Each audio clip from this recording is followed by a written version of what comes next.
আসসালামু আলাইকুম। আমাদের কোয়েল পাখির যে বাচ্চাগুলো আপনারা দেখছেন না যে মুরগি দিয়ে ফুটাইছি, ওদের বয়স আজকে মাত্র ৭ দিন। মাশাআল্লাহ দেখুন কত বড় হয়েছে। দেখতে অনেক হেলদি লাগছে মাশাআল্লাহ। অনেক লাফালাফি করছে। আপনি দেখলে হয়তো অবাক হবেন। ৭-৮ দিনের বাচ্চাকে আমি ডিমের খোসা গুঁড়া করে সাথে আটা মেখে তারপর ছোট, ছোট দানা করে ওদের খাওয়াই। ওরা অনেক পছন্দ করে।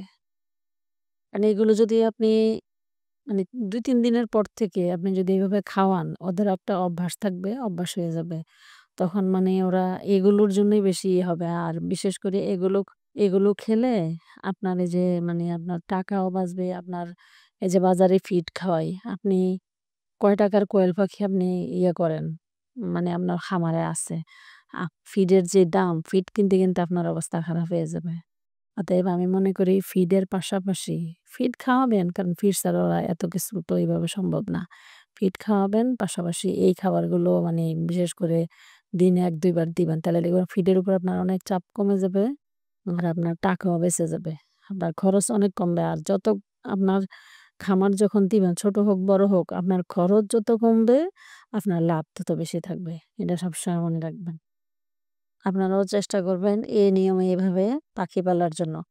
জানেন আমাদের কাছ থেকে যারা পাখি নেয়, হ্যাঁ? তারা একটা কথাই বলে যে, "আপনাদের কাছ থেকে পাখি নেওয়া পাখিগুলো বা অন্য কোথা থেকেও যদি সংগ্রহ করি" এরকম ওরা বলে, আমাদেরকে ফোন করে বলে বা আসলে বলে যে, "আসলেই আপনাদের পাখি মানে ডিম যখন শুরু করে, যেদিন থেকে ডিম পাড়বে ওই দিনের পর থেকে মানে গ্যাপ যায় খুবই কম গ্যাপ যায়।" বুঝছেন? আছে না একটা পাখি একদিন পারে, একদিন পারে না, একদিন পারে, একদিন পারে না। কিন্তু আমাদের পাখি আল্লাহর রহমতে একদম একটানা ডিম পাড়া যেদিন থেকে ডিম পাড়বে একটানা ডিম পাড়ে। আর মাশাআল্লাহ ডিমও অনেক বড়, বড় হয়। আল্লাহর রহমতে দেখাবো আপনাকে। আপনাদের দেখাবো আমাদের ডিম, পাখি এবং কিভাবে ওরা এই যে ছোট হোক, বড় হোক সবগুলোই কিভাবে ওরা খায়। ওদেরকে ঘাসও খাওয়াই জানেন? ওরা ঘাসও খায়। তো দিন শেষে একটা কথাই বলবো যে ফার্ম ছোট হোক, বড় হোক, মুরগি পালেন, হাঁস পালেন, কবুতর পালেন, পাখি পালেন। ওদেরকে কিনা খাবারের উপরে জোর না দিয়ে ঘরের খাবার খাওয়ার চেষ্টা করবেন।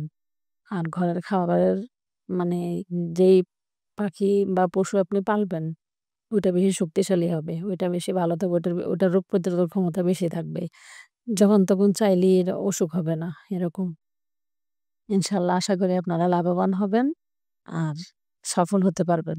আমাদের খামারের জন্য দোয়া করবেন। আসসালামু আলাইকুম।